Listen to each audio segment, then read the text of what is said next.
জি বাংলার বর্তমান অতি জনপ্রিয় একটি সিরিয়াল কার কাছে কই মনের কথা।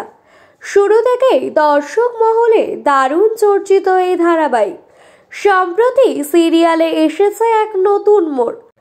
পরাগকে মারার চেষ্টার অভিযোগে শিমুল নিরপরাধ প্রমাণ হতেই বিবেক দর্শনে ভুগছে পরাগ। সে শিমুলের কাছে ক্ষমা চেয়ে নিয়েছে।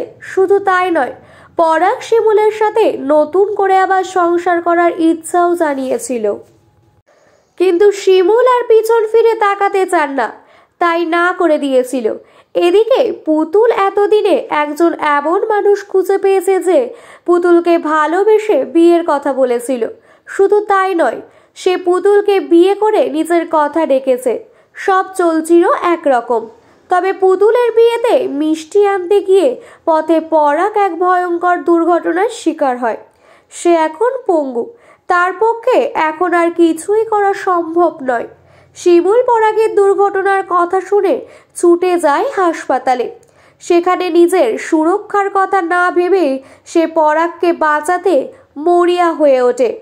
এমনকি বাধ্য হয়ে বন্ডে সে পরাগের বউয়ের পরিচয়ে সই করে দেয়।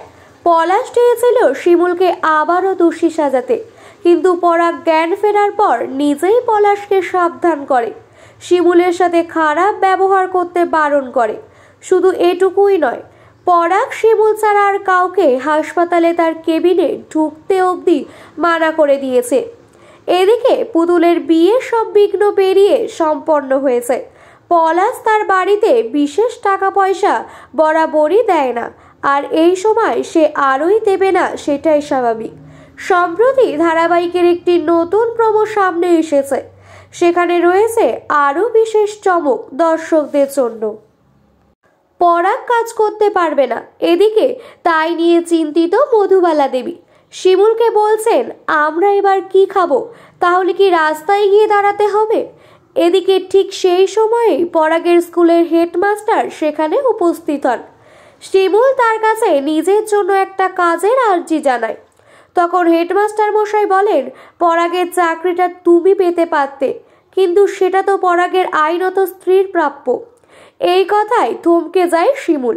ধারাবাহিকের গতি দেখে অনেকেই মনে করছেন শিমুল আবার পরাগকে বিয়ে করতে চলেছে।